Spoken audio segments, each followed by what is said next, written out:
හරි. අද බලන්නේ මල්ටිපල් මයලෝමා ගැන. මල්ටිපල් මයලෝමා. මල්ටිපල් මයලෝමා. හරි. මේක මේ ලස්සන පාර්ට් එකක්. හරිද? මේ මම හරි ආස පාර්ට් එකක්. පර්සනලි කැමතිම ලෙඩක්. හරිද? සුපිරිය. හිමටොලොජි වල තියෙන ලස්සනම පාර්ට් එකක් මල්ටිපල් මයලෝමා. ඔයාලට මතක ඇති මේක මේ අපේ සෙකන්ඩ් එම් කාලේ තිබ්බෑ මල්ටිපල් මයලෝමා. ඒකම තමයි මේකේ තියෙන්නේ මේ පොඩ්ඩක් කර ඇඩ්වාන්ස් කරලා දිනවා පැතොලොජි පාර්ට් එක වැඩි කරලා සහ මැනේජ්මන්ට් පාර්ට් එකක් දාලා ඒ හැරුණාම මේ මාර ලස්සනයි. සුපිරිය. හරි. බලන්නකෝ. මල්ටිපල් මයලෝමා ගත්තාම මේකට යන්න කලින් අපි දේවල් ටිකක් දැනගෙන ඉන්න ඕනේ. බලන්නකෝ. මෙන්න මේ වගේ දෙයක්. ඔයාගේ එකේ තියෙනවා B cells. අවුලක් නැහැ. B cells තියෙනවා. හිතන්න ඔයාට එනවා කොවිඩ් වෛරස් එක. මොකද වෙන්නේ? කොවිඩ් වෛරස් එක එනවා. කොවිඩ් වෛරස් එක එනවා. කොවිඩ් වෛරස් එක ආවට පස්සේ මොකද වෙන්නේ? B cells වලට පුළුවන් ඇක්ටිවේට් වෙලා ප්ලාස්මා cells බවට පත් වෙන්න. ප්ලාස්මා cells බවට පත් වෙන්න පුළුවන් B cells වලට. ඊට පස්සේ මේ ප්ලාස්මා cells වලින් B cells වලට පුළුවන් නැත්නම් ප්ලාස්මා cells වලට පුළුවන් ඇන්ටිබොඩීස් හදන්න. ඇන්ටිබොඩීස් හදන්න. ඒ ඇන්ටිබොඩිය මොකද කරන්නේ? මේ කොවිඩ් එකත් එක්ක බයින්දලා කොවිඩ් එකට ගහන එක තමයි කරන්නේ. මේක තමයි අපි දන්න නෝමල් ක්‍රියාවලිය. ඔයාලට මොකක් හරි වෛරස් එකක් ආවොත් B cell එක ඇක්ටිවේට් වෙලා එයා ප්ලාස්මා සෙල් එක බවට පත් වෙනවා. ප්ලාස්මා සෙල් එක බවට පත් වෙලා ප්ලාස්මා සෙල් එකට පුළුවන් ඇන්ටිබොඩීස් හදලා කෙලින්ම ඒ අදාළ වෛරස් එකට ගහලා දාන්න. ඒ කියන්නේ මෙන්න මේමයි. ඔයාලට එන වෛරස් ගොඩක් තියෙනවා. උදාහරණයක් විදිහට කොලෙරා ඉන්නවා බැක්ටීරියාව. කොලෙරා බැක්ටීරියාව ඉන්නවා. ශිගෙල්ලා ඉන්නවා. මම්ස් ඉන්නවා. රුබෙල්ලා ඉන්නවා. එන ලොට්ටයක් ඉන්නවනේ පැතෝජන්ස්. එතකොට කොලෙරා වලට එරෙහිව වෙනම ප්ලාස්මා සෙල්ස් සෙට් එකක් තියෙනවා. ශිගෙල්ලා වලට එරෙහිව ඇන්ටිබොඩීස් හදන වෙනම ප්ලාස්මා සෙල් සෙට් එකක් තියෙනවා. මම්ස් වලට එරෙහිව ඇන්ටිබොඩීස් හදන වෙනම ප්ලාස්මා සෙල් සෙට් එකක් තියෙනවා. රුබෙල්ලා වලට එරෙහිව ඇන්ටිබොඩීස් හදන වෙනම ප්ලාස්මා සෙල් සෙට් එකක් තියෙනවා. එතකොට අපේ ඇඟට කොලෙරා આવොත් එහෙම මෙන්න මේ ප්ලාස්මා සෙල්ස් ටික ඇක්ටිවේට් වෙලා එයාට එරෙහිව ඇන්ටිබොඩීස් හදනවා. අපේ ඇඟට ශිගෙල්ලා આવොත් එහෙම මෙන්න මේ ප්ලාස්මා සෙල්ස් ටික ඇක්ටිවේට් වෙලා එයාට එරෙහිව ඇන්ටිබොඩීස් හදනවා. අපේ ඇඟට මම්ස් આવොත් එහෙම මෙයාලා ඇක්ටිවේට් වෙන්නේ නැහැ. මෙයාලා ඇක්ටිවේට් වෙන්නේ නැහැ. ඇක්ටිවේට් වෙන්නේ මෙන්න මේ ප්ලාස්මා සෙල්ස් ටික. ඒ ටික ඇක්ටිවේට් වෙලා ඇන්ටිබොඩීස් හදනවා. ඒ වගේ තමයි රුබෙල්ලා આવොත් එහෙම ඇන්ටිබොඩීස් හදනවා. ඔයාලට දැන් පැහැදිලි එක පැතෝජන්ට එක ප්ලාස්මා සෙල් එක ගානේ තියෙනවා. ඒ කියන්නේ එක වර්ගයේ ගානේ තියෙනවා. දැන් කොලෙරා කියන පැතෝජන් වර්ගයට වෙනම ප්ලාස්මා සෙල් වර්ගයක් තියෙනවා. ශිගෙල්ලා කියන පැතෝජන් වර්ගයට වෙනම ප්ලාස්මා සෙල් වර්ගයක් තියෙනවා. මෙන්න මේ වෙනම ප්ලාස්මා සෙල් වර්ගයක් තියෙනවානේ. අපි ඒකට කියනවා ක්ලෝන් එකක් කියලා. ඒ කියන්නේ කොලෙරා වලට එරෙහිව වෙනම ප්ලාස්මා සෙල් ක්ලෝන් එකක් තියෙනවා. ශිගෙල්ලා වලට එරෙහිව වෙනම ප්ලාස්මා සෙල් ක්ලෝන් එකක් තියෙනවා. මම්ස් රුබෙල්ලා වලට එරෙහිව වෙනම ප්ලාස්මා සෙල් ක්ලෝන් එකක් තියෙනවා. ඔයාගේ ඇඟට කොලෙරා ආවොත් එහෙම ඇක්ටිවේට් වෙන්නේ මෙන්න මේ කොලෙරා වලට එරෙහි ප්ලාස්මා සෙල් ක්ලෝන් එක. මේ ක්ලෝන් ඇක්ටිවේට් වෙන්නේ නැහැ. මේ ක්ලෝන් ඇක්ටිවේට් නැහැ. ඔයාගේ ඇඟට රුබෙල්ලා ආවොත් එහෙම රුබෙල්ලා වලට එරෙහිව ඇක්ටිවේට් වෙලා ඇන්ටිබොඩීස් හදන්නේ රුබෙල්ලා වලට එරෙහිව තියෙන ප්ලාස්මා සෙල් ක්ලෝන් එක. ඒතර මේ වෙනම ක්ලෝන්ස් විදියට තමයි තියෙන්නේ. හරි. හරි. දැන් බලන්න. එතකොට මේක තමයි නෝමල් ක්‍රියාවලිය. හැබැයි මේ මල්ටිපල් මයලෝමා එකේදී මරු වැඩක් වෙනවා. ඒ තමයි මෙන්න මෙහෙම තියෙන ක්ලෝන්ස් තියෙනවනේ. මෙන්න මේ තියෙන ක්ලෝන් වලින් එක ක්ලෝන් එක අවුලක් ගිහිල්ලා එක මොකක් හරි ක්ලෝන් එක අවුලක් ගිහිල්ලා එක ප්ලාස්මා සෙල් ක්ලෝන් එක මොකක් හරි අවුලක් ගිහිල්ලා මූ එක දිගට ප්‍රොලිෆරේට් වෙන්න පටන් ගන්නවා. එක දිගට මේ ප්ලාස්මා සෙල් ක්ලෝන් එක ප්‍රොලිෆරේට් වෙන්න පටන් ගන්නවා. එක දිගට ප්‍රොලිෆරේට් වෙන්න පටන් ගන්නවා. එක ක්ලෝන් එකයි එකම එක ක්ලෝන් එකයි. ක්ලෝන් තියෙනවා මිලියන ගණක් හරිද? මොකද පැතෝජන් මිලියන ගණක් ඉන්නවනේ. බැක්ටීරියා ඉන්නවා, වෛරස් ඉන්නවා, මිලියන ගණක් මේ විදිහට ක්ලෝන්ස් තියෙනවා. ඒ මිලියන ගණෙන් එක ක්ලෝන් එකක් ඇබ්නෝමල් විදිහට හැසිරෙන්න පටන් ගන්නවා. ඇබ්නෝමල් විදිහට හැසිරিলা එයා එක දිගට අන්න ඒ ක්ලෝන් එක දිගට ප්‍රොලිෆරේට් වෙනවා. අපි කියනවා එක ක්ලෝන් එකක්නේ. ඒ නිසා මොනෝ ක්ලෝනල් ප්‍රොලිෆරේට් වෙනවා. ප්‍රොලිෆරේෂන්. මෙන්න මේක තමයි පොයින්ට් එක. මල්ටිපල් මයලෝමා වල වෙන්නේ එක ක්ලෝන් එකක් එක දිගට පොලිෆරේට් වෙනවා. මොනොක්ලෝනල් පොලිෆරේෂන් එකක් තමයි වෙන්නේ. මොනවද? Plasma cells. මොනොක්ලෝනල් පොලිෆරේෂන් එකක් තමයි මල්ටිපල් මයලෝමා වලදී සිද්ධ වෙන්නේ. හොඳට තේරුම් ගන්න ඈ. මල්ටිපල් මයලෝමා වල මේ ආතක් පාතක් විතර ප්ලාස්මා සෙල් ඔක්කොම පොලිෆරේට් වෙන්නේ නැහැ. ප්ලාස්මා සෙල්ස් ක්ලෝන් තියෙනවා මිලියන ගාණක්. ඒ මිලියන ගාණෙන් එක මේක ක්ලෝන් එක අවුල ගිහිල්ලා එයා එක දිගට පොලිෆරේට් වෙන්න පටන් ගන්නවා. අන්න ඒකට තමයි අපි කියන්නේ මොනොක්ලෝනල් ප්‍රොලිෆරේෂන් එකක් කියලා. ක්ලියර් අයිඩියා එක? එක ක්ලෝන් එකයි. හරිද? ඒකයි මොනොක්ලෝනල් කියලා කියන්නේ. එක ක්ලෝන් එකක් දිගට හරහට පොලිෆරේට් වෙනවා. මොනවද? Plasma cells. ඒ කියන්නේ මල්ටිපල් මයලෝමා වල පැතෝජන් එක නැත්තම් ප්‍රධාන කෝස් එක තමයි පැතෝජෙනසිස් එක. ප්‍රධානම කෝස් එක තමයි monoclonal proliferation of plasma cells. උතර මොකද වෙන්නේ? මෙයා එක දිගට ඇන්ටිබොඩිස් හදනවා. ආයි පොලිෆරේට් වෙනවා කියලා කියන්නේ නිකන් ඉන්නේ නෑ හරිද? එක දිගට ඇන්ටිබොඩිස් හදනවා. හරි. මෙන්න මේ හදන ඇන්ටිබොඩිස් වලින් තමයි අපේ ඇඟට කෙලවන්න පටන් ගන්නෙ. හරි අපි ඉස්සරහට බලමු කොහොමද වෙන්නේ කියලා. දැන්ට අයිඩියා එකක් ගන්න මල්ටිපල් මයලෝමා එකේදී මොකද වෙන්නේ? තේරුම් ගන්න එක ප්ලාස්මා සෙල් ක්ලෝන් එක පොලිෆරේට් වෙන්න පටන් ගන්නවා. මේක තමයි මල්ටිපල් මයලෝමා වල වෙන්නේ. එතකොට මෙන්න මේක කැන්සර් එකක් ඈ. කියන්නේ පොලිෆරේෂන් එකක් වෙනවනේ කිසිම කන්ට්‍රෝල් එකක් නැතුව. මේ කැන්සර් එකක් හරිද මේ තියෙන්නේ? කැන්සර් එකක්. සරලව කිව්වොත් මැලිග්නන්සි එකක් මේ තියෙන්නේ. හිමටොලොජිකල් මැලිග්නන්සි එකක් තමයි මේ තියෙන්නේ. මල්ටිපල් මයලෝමා කියලා කියන්නේ මැලිග්නන්සි එකක්. නැත්නම් මේ හොඳ ලෙඩක් නෙවෙයි ඈ. එක මැලිග්නන්සි එකක්.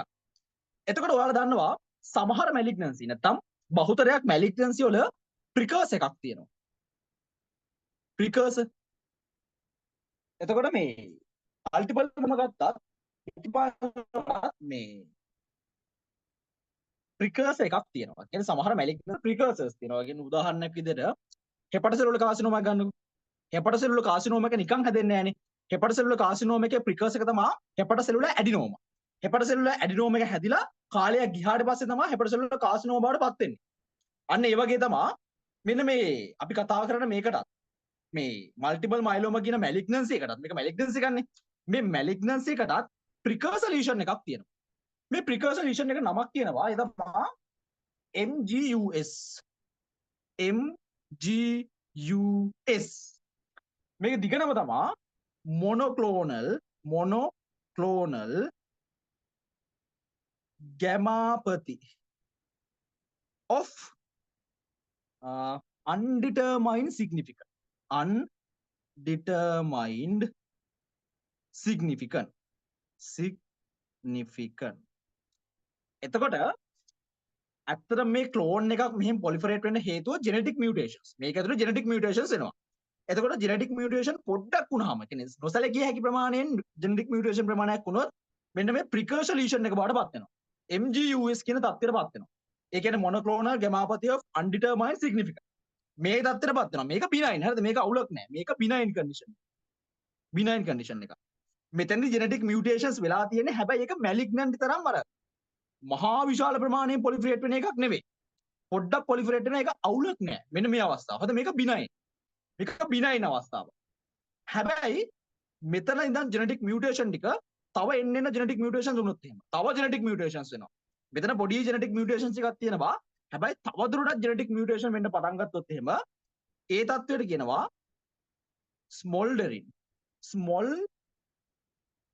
ස්මෝල්ඩරින් මල්ටිපල් මයලෝමා කියලා. ස්මෝල්ඩරින් මල්ටිපල් මයලෝමා. මේක ඉන්ටර්මීඩියට් අවස්ථාවක්. ඉන්ටර්මීඩියට් අතරමැදි අවස්ථාවක් ඈ. ඒ කියන්නේ මැලිග්නන්ට් සහ බිනයින් අතරමැදි අවස්ථාව. මෙතන ඉඳන් තවදුරටත් මියුටේෂන්ස් වුණොත් එහෙම කෙලිමපත් වෙනවා මල්ටිපල් මයලෝමා බවට. මේක තමයි මැලිග්නන්සි එක.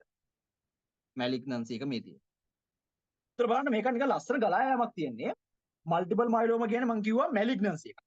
ඔයාගේ හිමටොලොජිකල් මැලිග්නන්සි එක. බ්ලඩ් වල එන කැන්සර් එකක් තමයි මේ මල්ටිපල් මයලෝමා කියලා කියන්නේ.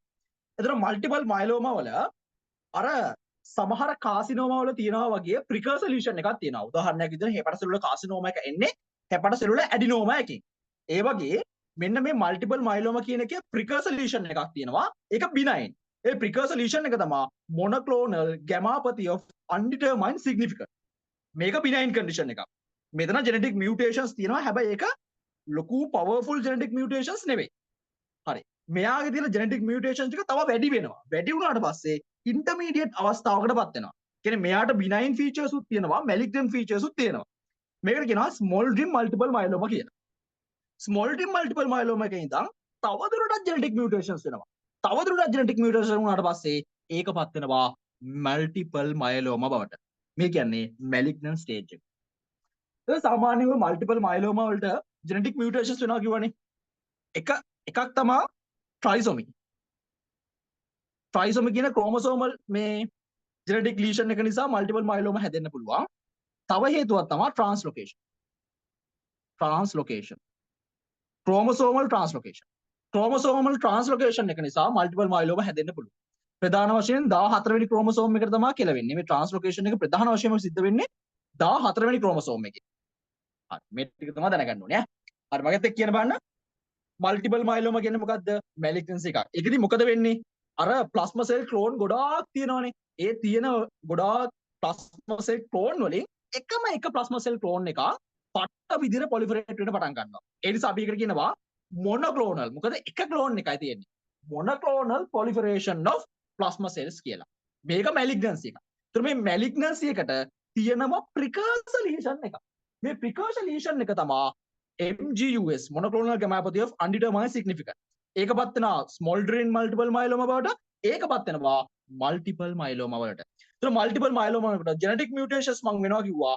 ආකාර දෙකකට වෙන්න පුළුවන්. එකක් තමයි ට්‍රයිසොමි විදිහට මේක වෙන්න පුළුවන්. අනිත් එක තමයි ට්‍රාන්ස්ලොකේෂන් එකක් විදිහට වෙන්න පුළුවන්. වැඩිපුරම මේ ට්‍රාන්ස්ලොකේෂන් එක නිසා මියුටේෂන් එක සිද්ධ වෙන්නේ ඔයාගේ 14 වෙනි ක්‍රෝමෝසෝම් එකේ. හරි. ඔය තමයි මල්ටිපල් මයලෝමා. දැන් අපි යන් ඉස්සරහට. ඒක ලස්සනනේ. පාත් එක. දැන් අපි යම් පැතෝජෙනිසිස් එකට කොහොමද වෙන්නේ කියලා බලන්න. ලස්සන පාටක් තියෙන්නේ. බලන්න. හරි. බලන්න මම මේ ඇඳලා තියෙන්නේ ඔයාගේ බෝන් මැරෝ එක ඈ. මේ ඇඳලා තියෙන ඔයාගේ බෝන් මැරෝ එක. මේ පාටක් ගමු. මේ පාට. මේ තියෙන ඔයාගේ බෝන් මැරෝ එක. හරි. බෝන් මැරෝ එකේ මොකද වෙලා තියෙන්නේ? දැන් ප්ලාස්මා සෙල් එක මොනොක්ලෝනල් පොලිෆරේෂන් එකක් වෙලා තියෙන්නේ. මේ තියෙන ප්ලාස්මා සෙල් එක. මේ තියෙන ඔයාගේ ප්ලාස්මා සෙල් එක. හරිද? ප්ලාස්මා සෙල් එක මොකද වෙලා තියෙන්නේ? මොනොක්ලෝනල් පොලිෆරේෂන් එකක් වෙලා තියෙන. එක දිගට බෙදිලා තියෙන්නේ. ප්ලාස්මා සෙල් එක එක දිගට බෙදිලා තියෙන්නේ. ප්ලාස්මා සෙල් එකයි දිගට හරහට බෙදිලා තියෙන්නේ. ප්ලාස්මා සෙල් එක බෙදලා මොකද වෙන්නේ? එයා හදනවා ඇන්ටිබොඩිස්. එයා හදනවා ඇන්ටිබොඩිස්. මේ තියෙන එයා හදන ඇන්ටිබොඩිස්. ඇන්ටිබොඩිස් හදනවා. එතකොට මේ ඇන්ටිබොඩිස් හැදුවාම දේවල් දෙකක් වෙන්න පුළුවන්. බලන්න. ඇන්ටිබොඩිස් හදුවට පස්සේ දේවල් දෙකක් වෙන්න පුළුවන්. එකක් තමයි මේ හදන ඇන්ටිබොඩිස් තියෙනවනේ. මේ හදන ඇන්ටිබොඩිස් ඔයාගේ සර්කියුලේටරි සිස්ටම් එකට යනවා. සර්කියුලේටරි සිස්ටම් එකට ගිහිල්ලා සර්කියුලේටරි සිස්ටම් එකේ ඇන්ටිබොඩිස් මෙන්න මෙහෙම ඇකියුමුලේට් වෙනවා. සර්කියුලේටරි සිස්ටම් එකේ මෙන්න මෙහෙම ඇන්ටිබොඩිස් ඇකියුමුලේට් වෙනවා. ඇන්ටිබොඩිස් ඇකියුමුලේට් වෙනවා. එතකොට මොකද වෙන්නේ? ඔයාගේ සර්කියුලේටරි සිස්ටම් එකේ අර විස්කොසිටි එක නැත්තම් දුෂ්‍රාවිතාවය වැඩි වෙනවා. මොකද ඔයා දන්නවා දුෂ්‍රාවිතාවය මතකද නේද? කාල තිබ්බේ දුෂ්‍රාවිතාවය. සර්කියුලරි සිස්ටම් එක ගත්තාම සර්කියුලරි සිස්ටම් එකේ සාමාන්‍යයෙන් අංශු තියෙනවනේ. අංශු තියෙනවා. හැබැයි ඇන්ටිබොඩිස් ගිහිල්ලා يعني බ්ලඩ් එකේ තියෙන මේ අංශු හරිද? දැන් බ්ලඩ් එකේ තියෙන ඇන්ටිබොඩිස් ප්‍රමාණයත් වැඩි වෙනවා. බ්ලඩ් එකේ තියෙන ඇන්ටිබොඩිස් ප්‍රමාණයත් වැඩි වෙනවා. මොකද වෙන්නේ? මේ ප්ලාස්මා සෙල්ස් ඇන්ටිබොඩිස් හදනවා. මේ ඇන්ටිබොඩිස් ගිහිල්ලා ඔයාගේ බ්ලඩ් එකේ ඇකියුමුලේට් වෙනවා. බ්ලඩ් එකේ ඇකියුමුලේට් වුණාම මොකද වෙන්නේ? බ්ලඩ් එකේ තියෙන අර රුධිරයේ තියෙන thickness එක නැත්තම් විස්කොසිටි එක වැඩි වෙනවා. විස්කොසිටි එක වැඩි වෙනවා. විස්කොසිටි එක වැඩි වෙනවා. නීටා කියන එක වැඩි වෙනවා. විස්කොසිටි එක පට්ට විදිහට වැඩි වෙනවා. ඒතර විස්කොසිටි එක වැඩි වුණාම අවුල තමයි මෙතන ප්‍රෙෂර් එක මාර විදිහට වැඩි. මොකද දැන් තියෙන අංශු ප්‍රමාණය වැඩිනේ. කලින් නම් අංශු සාමාන්‍ය ප්‍රමාණයට තිබ්බා. හැබැයි දැන් මොකද උනේ? ඇන්ටිබොඩිස් ගොඩාක් වැඩි ඔයාගේ බ්ලඩ් එකේ. ඒ කියන්නේ විස්කොසිටි එක වැඩි. විස්කොසිටි එක වැඩි කියන්නේ මෙතන තියෙන අංශු ප්‍රමාණය වැඩි.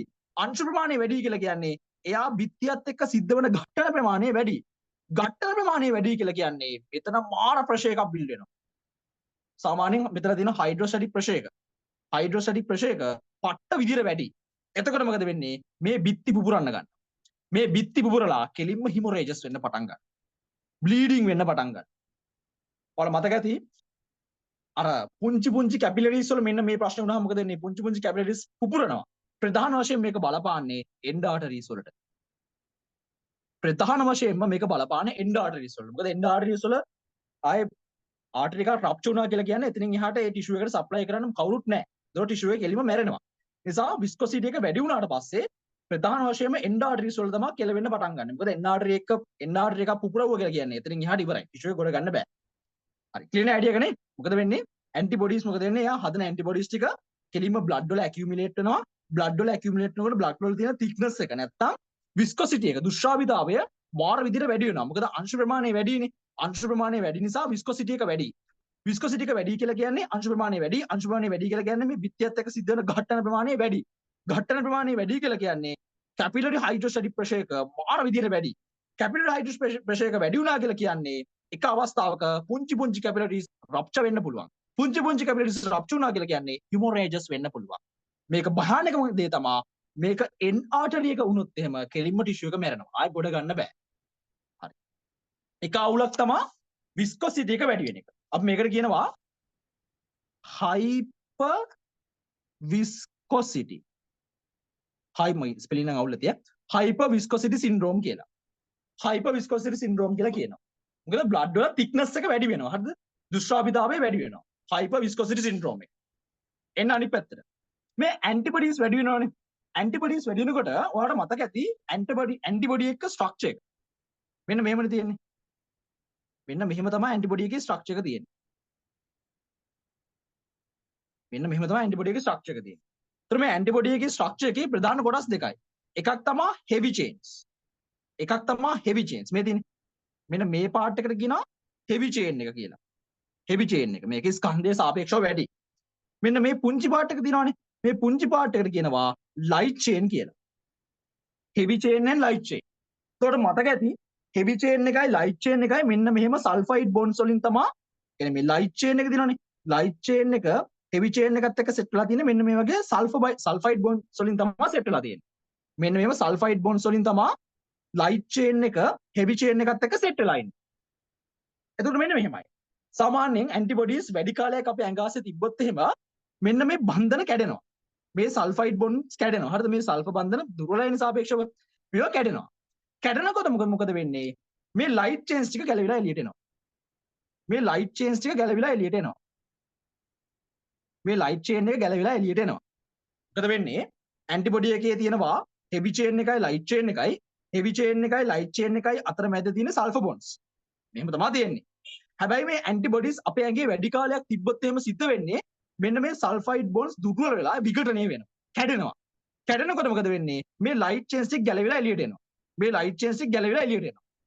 මේ ගැලවිලා එළියට ආපු ලයිට් චේන්ස් තියෙනවානේ. මේ ගැලවිලා එළියට එන ලයිට් චේන්ස් ටික තියෙනවානේ. හරිද? මුන් ටික ඔයාගේ කිඩ්නි වල ගිහිල්ලා තැම්පත් වෙනවා. මේ ලයිට් චේන්ස් ටික ගිහිල්ලා ඔයාගේ කිඩ්නි වල ඩිපොසිට් වෙනවා. කිඩ්නි වල ඩිපොසිට් වෙනවා. එතකොට මොකද වෙන්නේ? ඔයාගේ රීනල් ෆේලියර් එකක් එනවා. රීනල් ෆේලියර් එකක් එනවා. ඒකද මෙයා තැම්පත් වුණාම හරි අමාරුයි පෙරණ වැඩේ කරන්න.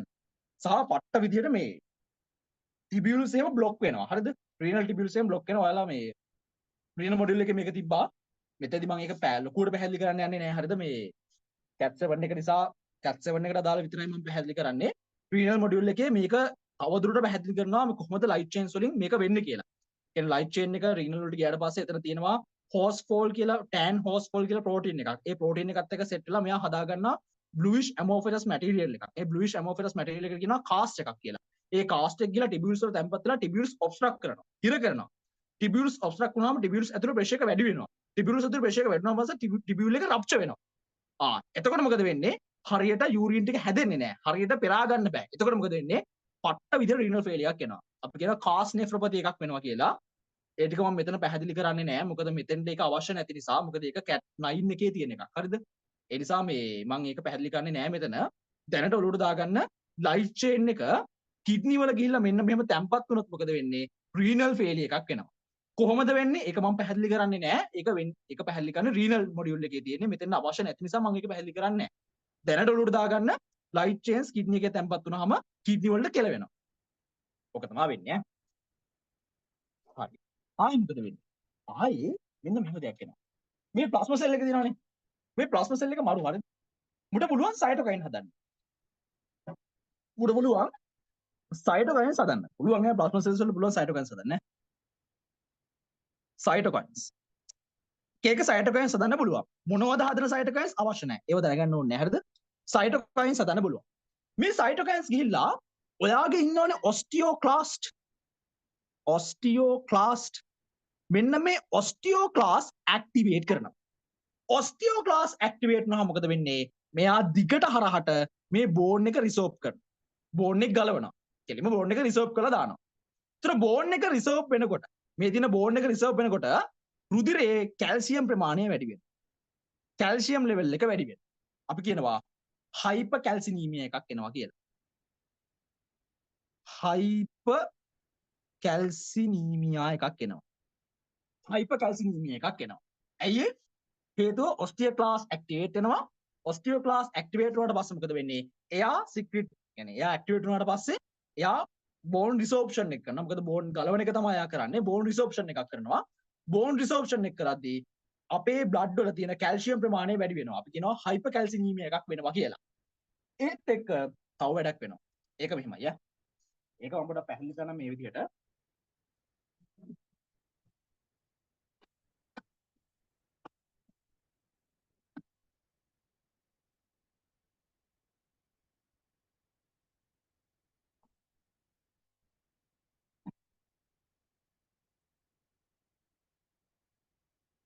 දැන්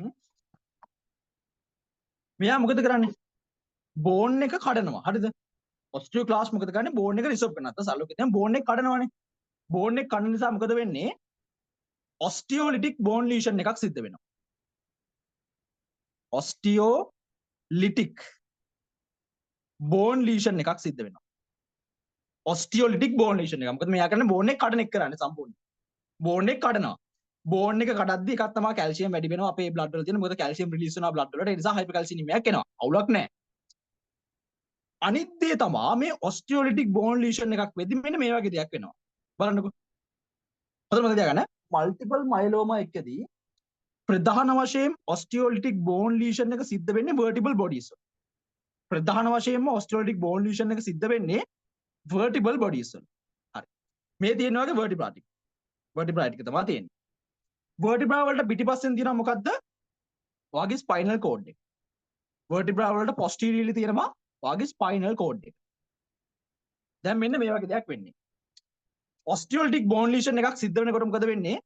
මේ වර්ටිබ්‍රා එකේ එක කලාපයක් සම්පූර්ණයෙන්ම කැඩෙනවා. මොකද අර ඔස්ටියෝක්ලාස්ටික් ඇක්ටිවිටි එක වැඩි. ඔස්ටියෝක්ලාස් කරන්නේ මොකද්ද? මේ වර්ටිබ්‍රා එකේ එක කලාපයක් කඩලා දානවා. බෝන් රිසෝප්ෂන් එක කරලා මේ වර්ටිබ්‍රා එකේ එක කලාපයක් මෙන්න මේව කඩලා දානවා. මෙන්න මේව කඩලා දානවා. ඒක හරියට මේ වගේ. හිතන්න. මේ තියෙන්නේ ස්පයිනල් කෝඩ් එක. හරිද? ඔය තියෙන ස්පයිනල් කෝඩ් එක. මේ තියෙන්නේ වර්ටිබ්‍රා එක. මේ තියෙන එක වර්ටිබ්‍රා එකක්.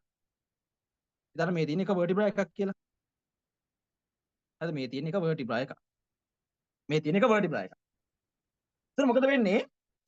අර ඔස්ටියෝක්ලාස්ටික් ලීෂන් එක නිසා. ඒ කියන්නේ මෙයාගේ වැඩේ නිසා ඔස්ටියෝක්ලාස් වල වැඩේ නිසා මොකද වෙන්නේ? මෙන්න මේ බෝන් එක කඩනවා. මේ බෝන් එක ගලවලා අයින් කරලා දානවා. මේ බෝන් එකේ කොටසක් ගලවලා අයින් කරලා දානවා. මෙන්න මේ බෝන් එකේ කොටසක් ගලවලා අයින් කරලා දානවා. මෙන්න මෙහෙම බෝන් එකේ කොටසක් ගලවලා අයින් කරලා දානවා. දැක්කද? එතකොට මොකද වෙන්නේ? දැන් අපේ බර තියෙනවනේ ශරීර බර. ශරීර බර පල්ලෙහාට තමයි ක්‍රියාත්මක වෙන්නේ. ගුරුත්වාකර්ෂණ බලය පල්ලෙහාට තියෙන නිසා ශරීර බර පල්ලෙහාට ක්‍රියාත්මක වෙන්නේ. ඒතර මේ වර්ටිබල් බොඩීස් වලට මෙන්න මෙහෙම ලොකු බලයක් තියෙනවා අපේ බර නිසා. මේ වර්ටිබල්ස් බොඩීස් මට මෙන්නම ලොකු බලයක් තියෙනවා. වර්ටිබල් බොඩීස් මත මෙන්න මෙහෙම පහළට බලයක් තියෙනවා. ඒක සාමාන්‍යයෙන් ඔයාලා දන්නවා ඈ මේක.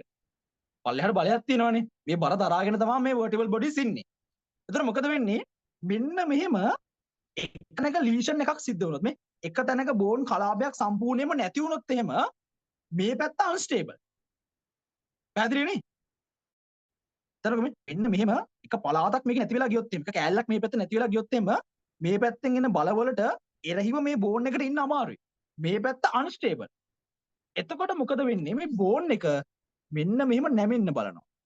මෙන්න මෙහෙම නැමෙන්න බලනවා. මෙන්න මෙහෙම නැමෙන්න බලනවා. මේ තියෙන බෝන් එක මෙන්න මෙහෙම නැමෙන්න බලනවා. මෙන්න මෙහෙම නැමෙන්න බලනවා. මෙන්න මෙහෙම නැමෙද්දි මොකද වෙන්නේ? මේ බෝන් එකේ ටිප් එක ගිහිල්ලා මෙන්න මේ ස්පයිනල් කෝඩ් එකේ වදිනවා. ක්ලියර්ද අයිඩියා එක?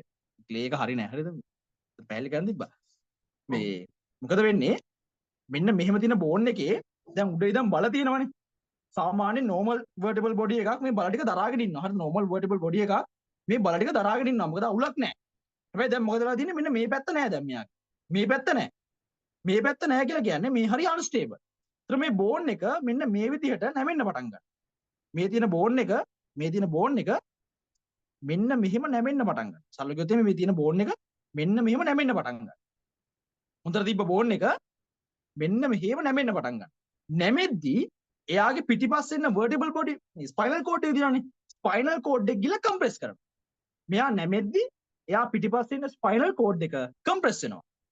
මෙන්න මෙහෙම නැමෙද්දී එයාගේ පිටිපස්සේ ඉන්න ස්පයිනල් කෝඩ් එක මොකද වෙන්නේ? කම්ප්‍රෙස් වෙනවා. මෙන්න මෙහෙම. දැකදුනද ඒ? කම්ප්‍රෙස් වෙනවා. ඒතර මොකද වෙන්නේ? මෙන්න මෙහෙම ඔක්කොම vertebral bodies ටික නැමෙන්න පටන් ගන්නවා. vertebral bodies ටික මෙන්න මේ විදිහට නැමෙන්න පටන් ගන්නවා. ඔක්කොම vertebral bodies ටික මෙන්න මෙහෙම නැමෙන්න පටන් ගන්නවා.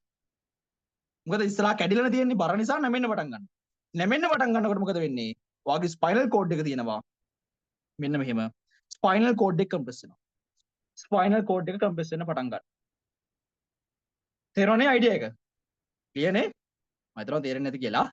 මොකද වෙන්නේ? මේ ඔස්ටියෝලිටික් බෝන් ඩිවිෂන් එක ප්‍රධාන වශයෙන් සිද්ධ වෙන්නේ vertebrae වල. හරිද? vertebrae වල තමයි සිද්ධ වෙන්නේ. vertebrae වල වෙනකොට වෙන්නේ එයාගේ මෙන්න මෙහෙම කලාපයක් ගැලවිලා යනවා. මොකද ඔස්ටියෝක්ලාස්ටික් ඇක්ටිවිටි එක වැඩි වෙලා ඒක කලාපයක් සම්පූර්ණයෙන්ම නැති වෙලා යනවා. නැති වෙලා ගියාට පස්සේ අපේ අපේ ඇඟේ තියෙන බර මේ vertebral bodies වල සමානව දරා ගන්න බෑ. මොකද එක පාර්ට් එකක් නැහැ. මේ පාර්ට් එක unstable. මේ පාර්ට් එක unstable වුණාම මේ බෝන් එක මෙන්න මෙහෙම නැමෙන්න පටන් ගන්නවා. vertebral body එක මෙන්න මෙහෙම නැමෙන්න පටන් ගන්නවා. ඒතර ඔක්කොම vertebral bodies ටික මෙන්න මෙහෙම නැමෙන්න පටන් ගත්තාම පිටිපස්ස සහ තියෙන නැත්නම් posteriorly තියෙන spinal cord එක compress වෙනවා. spinal cord එක compress වුණාම මොකද වෙන්නේ? patient severe back pain එකක් එනවා. back pain එකක් එනවා. හරි. පට්ට විදිහට back pain එකක් එනවා ඔයාගේ patient. හරි. පොඩ්ඩක් ඉන්න මේ මොකද රැවුලක් ගියා.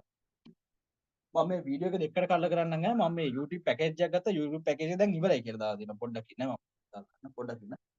YouTube නේ Zoom පැකේජ් එකක් ගත්තා මේ පොඩ්ඩක් ඉන්න. මම මේක වීඩියෝ එක පාර්ට් දෙකකට හදන්නේ. ඒ නිසා මෙතනින් පළවෙනි පාර්ට් එක ඉවරයි. ඔයාලා පාර්ට් 2 එක බලන්න. මම